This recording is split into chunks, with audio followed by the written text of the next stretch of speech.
sejahtera dan salam Malaysia Madani. Dato' On Jaafar, Potret Penjuang terbilang merupakan buku yang ditulis oleh Darmala NS, yaitu seorang penulis Malaysia yang menulis sejumlah karya non-fiction khususnya berkaitan sejarah dan politik negara. Nama diberi Yashwan adalah lelaki Jagdiswaran. Saya merupakan anak didik di Sekolah Jenis Kebangsaan Tamil Barat di Hutan Melintang, Perak. Kod sekolah saya ialah ABDB 001, membaca jambatan ilmu. Itulah yang perlu kita tanam dalam diri kita.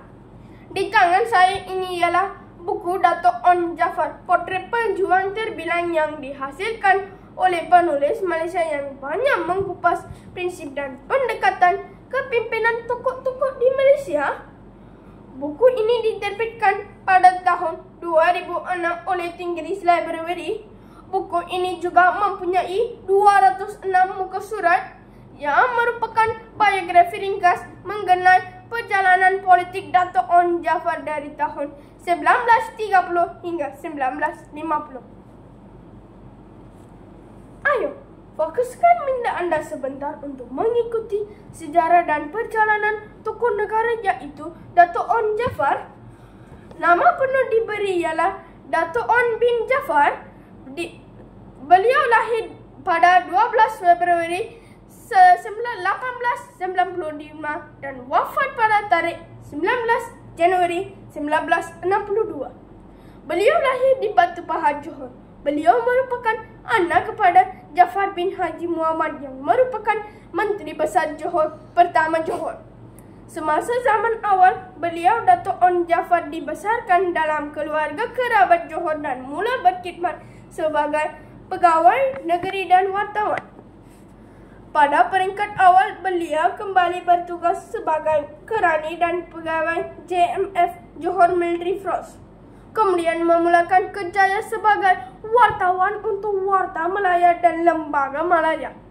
Tulisan kritikal beliau terhadap dasar Sultan Ibrahim menyebabkan beliau diusir ke Singapura pada tahun 1927. Namun kembali pada 1936. Pada era Malayan Union ditubuhkan, beliau mengetuai protes terhadap Malayan Union pada 1946. Tindakan ini menyebabkan penubuhan United Malayas National Organisation (UMNO). Beliau diangkat sebagai presiden pertama pada 11 Mei 1946. Bab ini juga menyentuh sokongan Sultan Ibrahim dan pelantikan beliau sebagai Menteri Besar Johor. Setelah beliau merangkul jawatan sebagai Menteri Besar Johor pada tahun 1947 hingga 1950. Beliau berusaha mempertahankan otonomi negeri, kadang-kadang menegur orang Inggeris dan kerabat termaksud rundingan tentera ahli Jepun penduduk tanah Melayu yang dikenali sebagai MPAJA semasa konflik komunis dan penjuang Islam tempatan. Pada tahun 1951, beliau mencadangkan agar UMNO menjadi parti berbilang kaum United Malayan National Organisation. Namun cadangan ini ditolak. Berikutan itu, beliau meletakkan jawatan pada 25 Ogos 1951. Rancangan saya untuk parti berbilang kaum dalam UMNO mendapat kritikan. Di tanah Melayu ini kita harus belajar untuk menerima satu sama lain sebagai sama rata. Sebab itu saya letak jawatan dan wujudkan parti negara, parti untuk semua. Selepas meninggal UMNO, beliau menubuhkan Independence of Malaya Party IMP dan kemudian Parti Negara pada tahun 1954. Kedua-dua organisasi kekurangan sokongan dan gagal melawan parti yang lain. Tetapi beliau menang satu kerusi parlimen di Kuala Terengganu Selatan pada tahun 1959. Beliau meninggal dunia 1962.